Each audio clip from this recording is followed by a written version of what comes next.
Alrighty, everyone. It's time for the final part of DSP versus the Internet, episode 30 for September 10th, 2023. I hope you've enjoyed the show so far. Let's see what is left for us to watch. We got an interesting one, I think. But first, coffee. Also be expecting a whole new setup tour very soon. So I tried to stream on Kick and I was shocked. This guy's name is Big E, okay.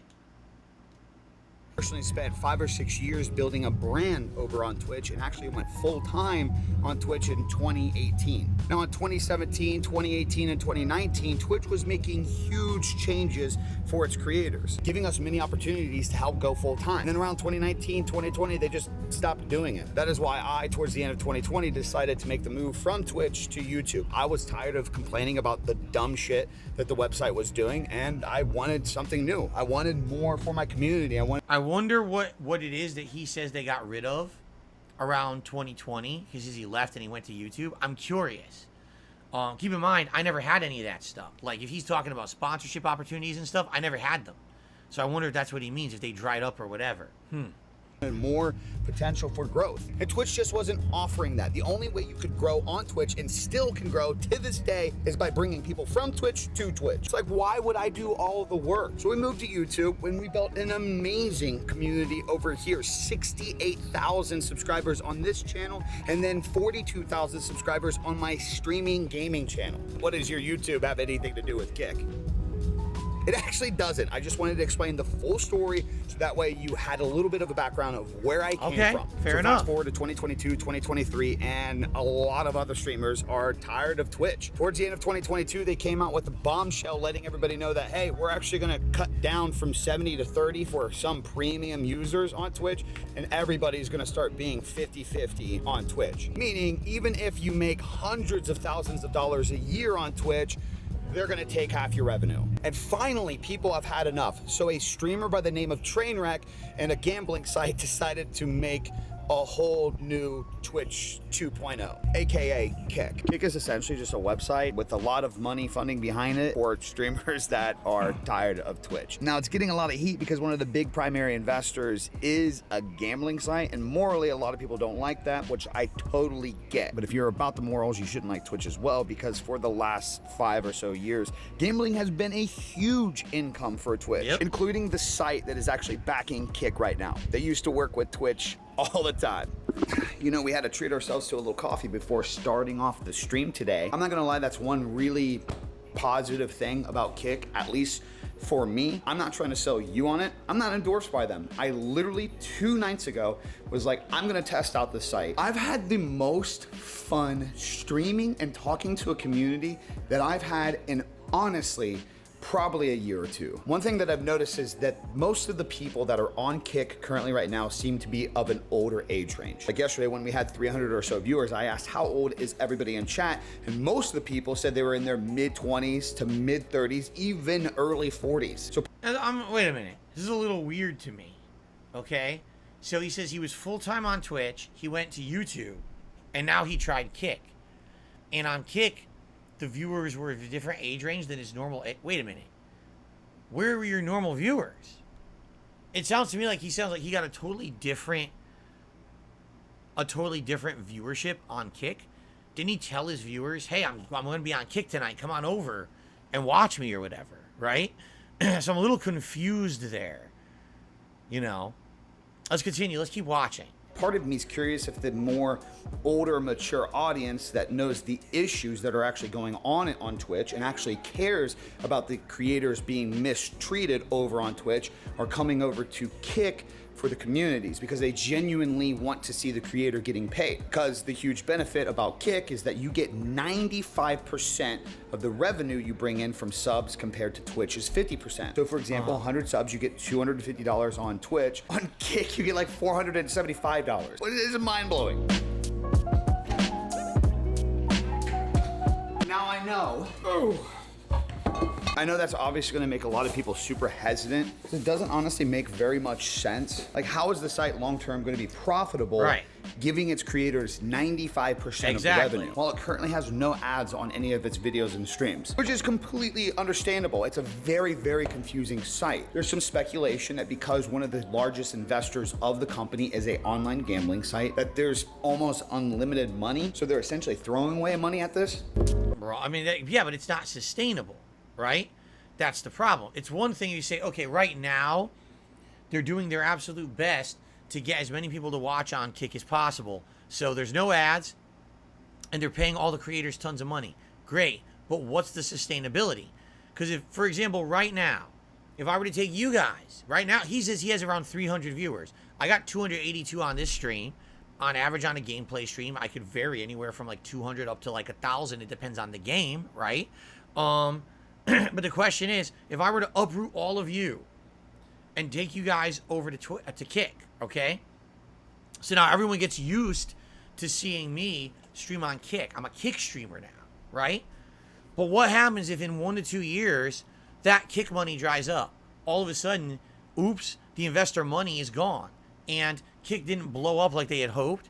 They didn't bring in enough viewers. Now what happens? Does Kick shut down? Does it become the next Mixer? Now what happens to everyone who built a community over on Kick, right? Would you be nervous? Wouldn't you be like apprehensive of going? I am. I'll be honest with you guys, because some people have said, why don't you try streaming on Kick, right? It's not that I wouldn't. It's that what's the point of uprooting your audience, your established audience, from a place where they're going to watch you all the time to somewhere that's a risk that you don't know if that's going to pan out. I think a lot of people have already gone through this. For example, with me with Twitch, I spent 5 years building up a community on Twitch, and one day arbitrarily they decide your contract is null and void, no more partnership for you, with no explanation as to why, no justification, and no recourse.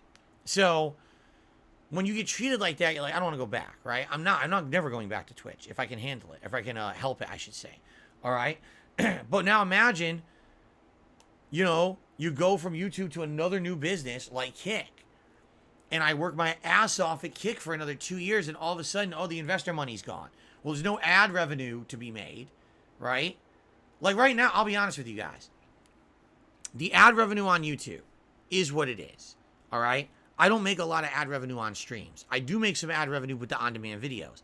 So if I were to uproot my streaming from YouTube and bring it over to Twitch, or excuse me, to Kick, it wouldn't be that big of a deal, honestly. I don't think it would be, okay? And if I'm making 95% of revenue over here on YouTube, I want to say I make like 50 to 60% on a standard membership, and then the higher tiers I make more, okay? So I don't make 95%, no way. You know, super chats, I want to say, it's I don't remember what the cut is on super chats, but it's definitely, I think it's probably like 50-50 or something like that, okay? There's no way at all that model of them paying 95% for contributions is sustainable. It's just not.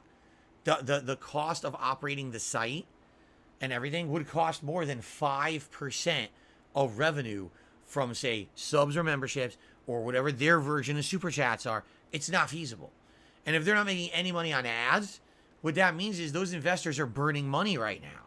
So how on earth is that sustainable? And do you really want to bring your viewership that likes you and trusts you over to a new site and say, let's all invest in this, guys. Please contribute through this site to support my streams. What happens if in 2 years they're done? Now you wasted 2 years of your time, right? And now all that viewership that you could have had building up your YouTube presence is gone because they only were watching you on Kick, right? I don't know. I'll watch a little more, but I don't know. It just seems like a huge risk to me, right? Okay, so while this thing is still very young and there's been a lot of controversy around this website already, I can confirm just a few things. Number one, a lot of people are very, very traumatized from the whole Mixer thing that happened a few years back. A lot of people don't even want to touch Kick because they used to have a community on Mixer, were 100% into that, and then Mixer just randomly shut down, which I totally respect. That's such a scary thing. However, what I really want to invite creators to think about in 2023 is learn from your mistakes. At the end of the day, like, it sucks that Mixer is shut down, and I genuinely feel for you all. But if you had a large community over there, you should have been spreading it to other platforms. That's the biggest issue we've seen over the last 5 years with streamers across any platform, is it's so easy to be hyped that you're building a community on the individual platform while you're live and everybody's having a good time. But what are you doing putting all your eggs in that basket? People still do that on Twitch. Twitch is not untouchable. It could be shut down by Amazon tomorrow.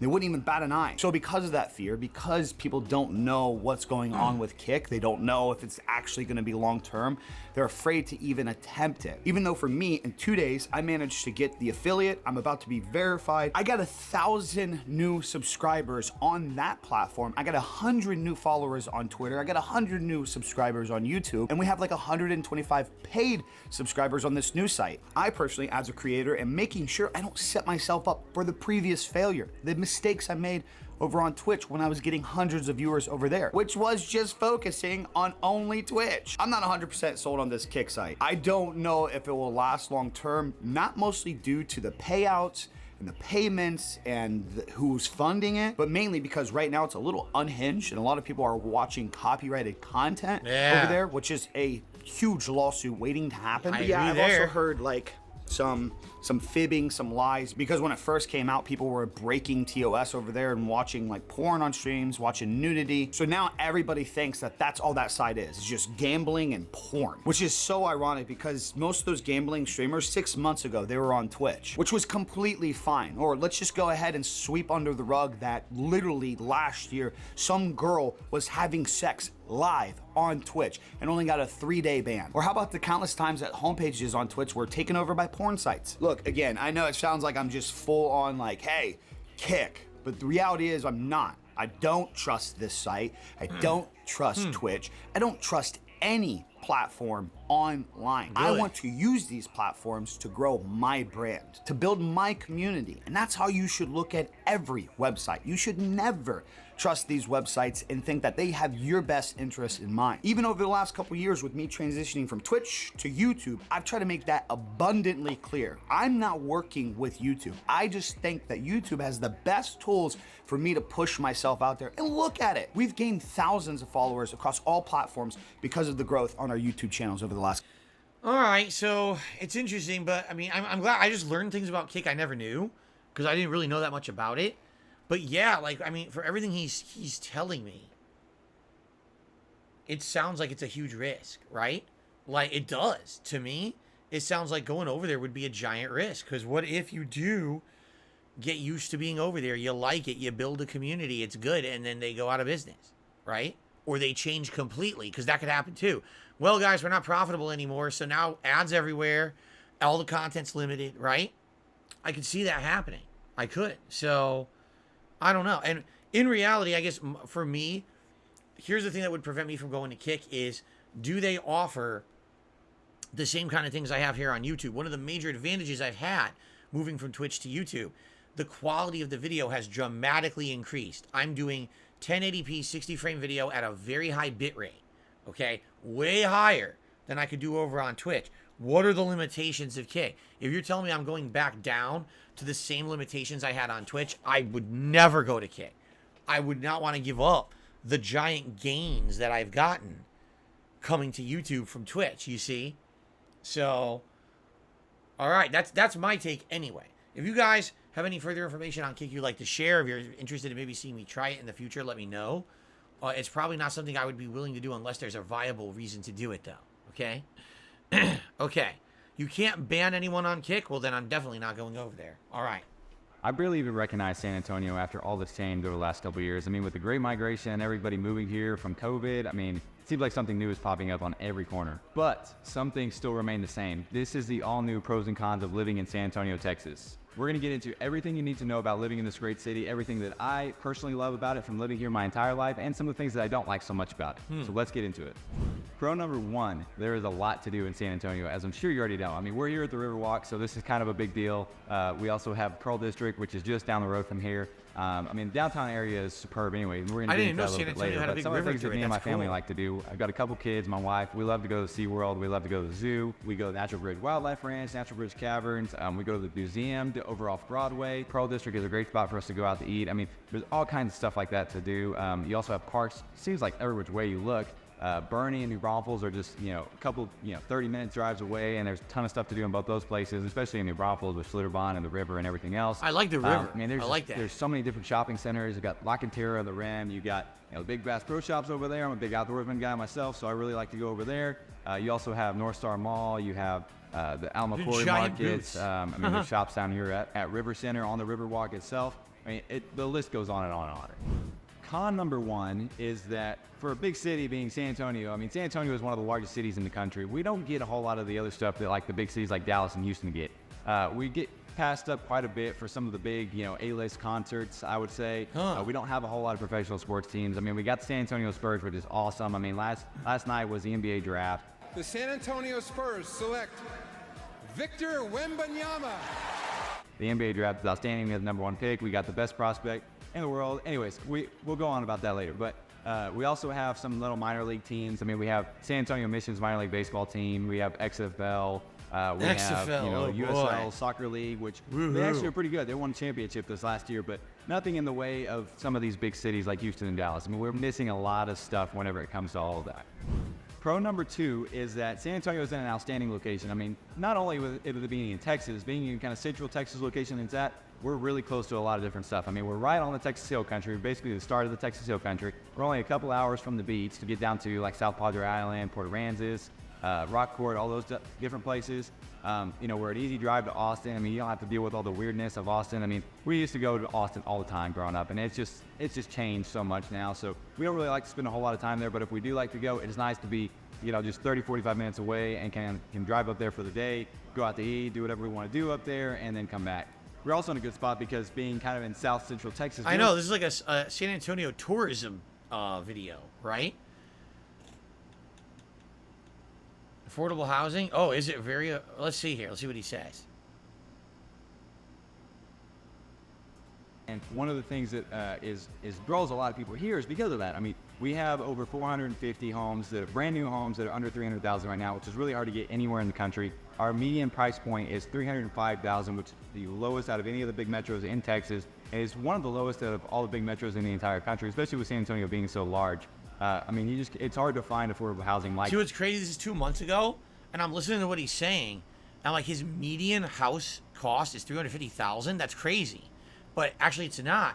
The real estate in the United States, the prices have sky fucking rocketed in the last 5 to 10 years. Like when I bought this house, it was under $250,000, I believe.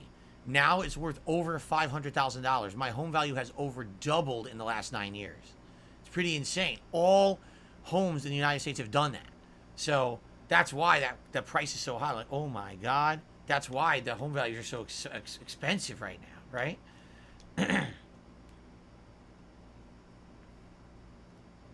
Never any fun, really.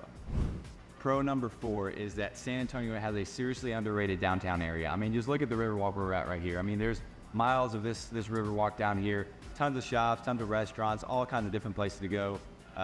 Also, one thing about San Antonio to note is that if you can hear this airplane, there's lots of military bases around here. So downtown area includes the Riverwalk, includes all the areas outside of the Riverwalk. You also have the Pearl District, which is outstanding in itself.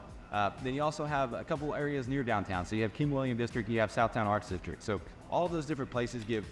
All right, I think we're gonna skip. I watched about half of it, but man, I don't really want to watch too much of it. He did say crime. Oh boy, is crime bad? Let's hear. How bad is crime there? That a lot of people don't like to talk about is the crime in San Antonio. So San Antonio definitely has higher crime when you look at all the statistics. I mean, most every place that I've looked at is showing San Antonio as having the second highest crime, only behind Houston in Texas. And that's not counting some other smaller cities that have some smaller demographics, but when you look at the big cities. So that's one thing you just got to consider when you're looking at it. I mean, there are definitely lots of areas in town that are going to have some higher crime, but the biggest thing for me is that you do your research, go look up your different, crime statistics, look at the crime maps, look at the San Antonio Police Department crime blotter, so you can kind of see where all that kind of comes into play. And all that stuff is going to really give you a good feel as far as which area. All right, let's continue, because I want to watch a few more videos before we adjourn.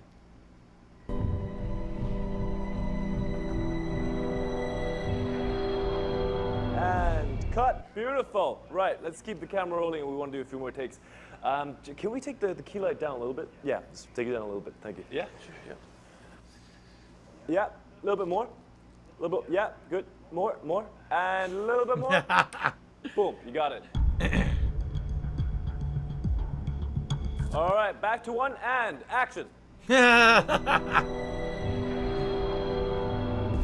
Cut, beautiful. That darkness, it really shows the state of the character. Loving it, so much depth. Can we kill the backlight? That's the only light on our main character. You know what movie I watched Back to one, recently? and The movie I watched recently that everyone says is great, and I couldn't see half the shit? The Batman. Yeah, the Robert Pattinson Batman. I couldn't see half the scenes. And I was watching like, why the fuck did everyone say this movie is so good when I can't see it? Like, what's going on? I can't tell.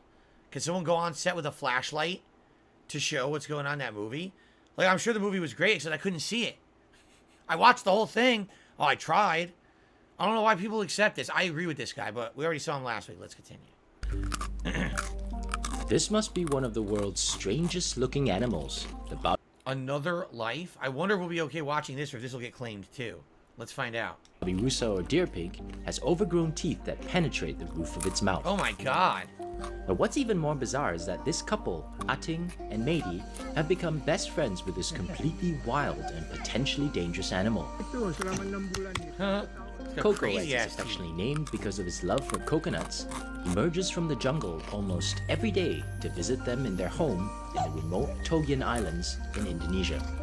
A former medical doctor, Ating has become a Dr. Dolittle of sorts, adopting all sorts of wild animals, some of whom have wandered into their home. They have a dachshund. The animals too have become friends.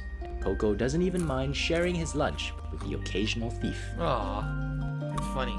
I believe the love is a wave. You can transmit love by through and cross species. I think animals understand that we love them. Yeah, look at this impediment and everything. Wow. It's supposed to be a wild animal, totally What we saw next was domesticated. unbelievable. The couple singing a lullaby and gently cradling a wild jungle animal. Oh my to god, sleep. look at that. Yeah, it's funny.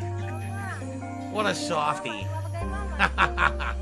What a And while Coco softie. was napping, Ating showed us footage from his hidden cameras.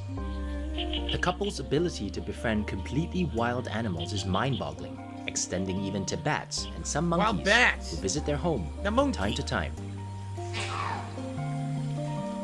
This is the chicken is hatching almost 10 days. Look. And where was this chicken from? From the forest. But the couple worries that humans are fast destroying the homes of the endangered babirusa and their other animal friends. The problem is human being cut the big trees where the source of the food of the forest. So no, that's not good. And then they're very weak in the law enforcement for the illegal loggers. As for Coco, nap time is over. Time for more coconut. That was a cool video. I like that one. Oh no, one of Fam, these. this new Final Fantasy 16 trailer slaps so hard. Dude, I'm hype as fuck. It looks awesome. Put Yoshida in and don't let Nomura touch anything, and we are heading for a golden age for real. Nope, and they were completely wrong because Final Fantasy 16 sucked and did not sell. Sure thing, Donald. Nomura sucks so much ass. No wonder Kingdom Hearts and Advent Children were cap. Hey guys, sorry, had to take a crap and ran out of diapers. Had to go buy new ones. Holy fucking shit, you disgust me so much, old man. Shut up, asshole. Whatever, man, just don't fuck up our Final Fantasy tier list with your lame game opinions. Let's try our best to make this one the best, guys. Let's start this tier list chronologically, shall we? Final Fantasy 1, not the best, but it's a pioneer. I say B tier. Yeah, definitely, we have to respect the game for paving the road for the series. Oh boy, here comes Grandpa again. Back in my days, video games were actually good. Fuck you, Joe. I respect it, but that trash can cannot be anywhere above C tier. It's not even a classic. C tier it is, now Final Fantasy 2. Lowest tier there is. Which one is ours? D tier. Do not even think. Hold on a second. The game is not so bad, you fat ass. The mechanics are very original. Took your time to starting spitting shit, right, Sleepy Joe? I think 2 entries is your record without saying your shitty opinion. This game fucks up the whole idea of grinding in an RPG. The mechanics are so creative that they removed all of that shit for the following games. Also, the story is mid as hell. The game is very fucking bad, Joe. Come on, D tier. All right, this is boring. And now it's another RPG. Are you serious? We went from that to another RPG. All right, guys, be ready. He hits really hard. He does a lot of damage.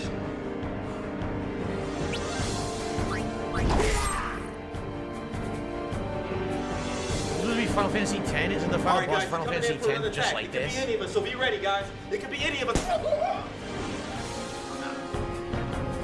Okay, it was me again. And if he hits you in your chest, it feels like you got punched by a gorilla.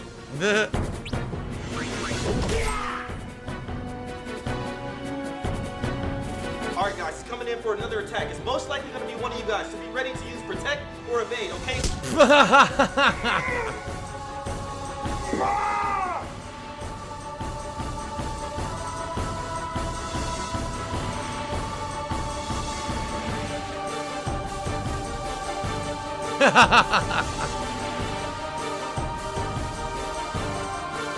Yes! I mean, hey, just be ready for this attack, man. Brace yourself. It's not that bad. You know, you're gonna have a little internal bleeding, cough in your chest, but you know, it happens to all of us. You know, we're a All right, I get it. This is Kanzi. And he's the smartest ape in the world who can literally understand spoken English. He even knows how to use a touchscreen, meaning I could teach Kanzi to be the first ape to ever play Minecraft. He taught an ape to play Minecraft. Wow. What's going on your end? The Kanzi Cam. We are here. We just arrived at the Bonobo Sanctuary. Good. Hey, awesome. Welcome. Chris the Cow it was time to meet fundraiser. Kanzi for the very first time. We are ready when you are. No way. Is Chris the Cow like a Minecraft YouTuber or something? I don't know. I don't recognize any. I don't know any Minecraft YouTubers. I guess maybe he is. 3.7 million views. He went and he taught a monkey how to play Minecraft.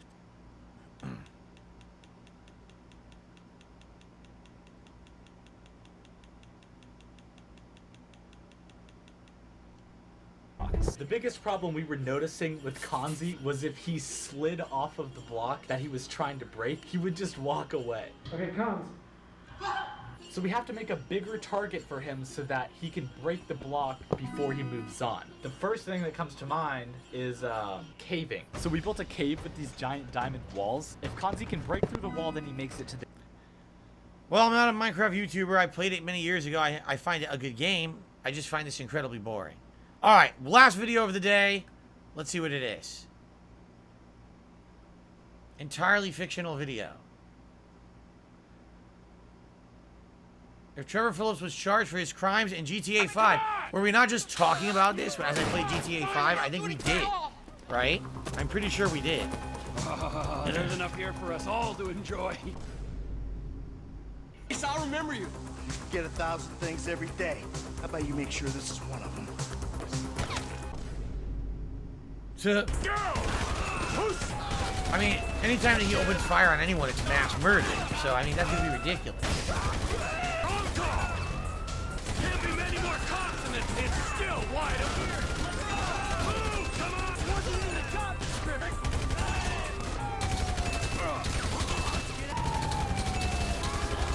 Luckily, cops are not this stupid in real life. They don't slide their cars in front of you when you're opening fire. Yup, he murders Johnny right at the beginning of his modern plotline. Is it second degree only because he wasn't intending to murder the guy, but he did end up killing him? Give him a... There's the other. We lost one. gonna be a long video, right?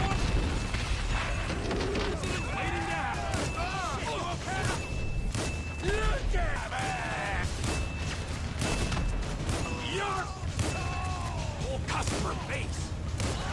He killed the entire biker gang, all the lost and damned that were there. Yo, I remember this.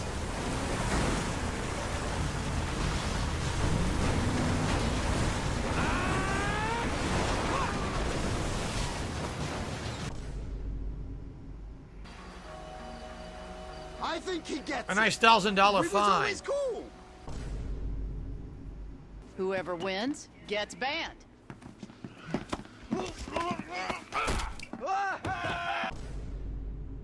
All right, we can keep going, but I mean, he has so. I mean, the drug charges are in there too. I wish if they didn't involve the murders that you control, like if they just looked at the actual crimes he commits in the plot, but not necessarily. Oh, every time that you open fire, it's mass murder. You know what I mean? Like if that's the case, literally every single person in GTA 5 would be going to jail for 4,000 years. But if they had more focused on just the things he did in the story or whatever, I would have liked to see that better. So it's kind of a lame video, honestly. Okay. All right, guys. That is it for DSP versus the internet for this week.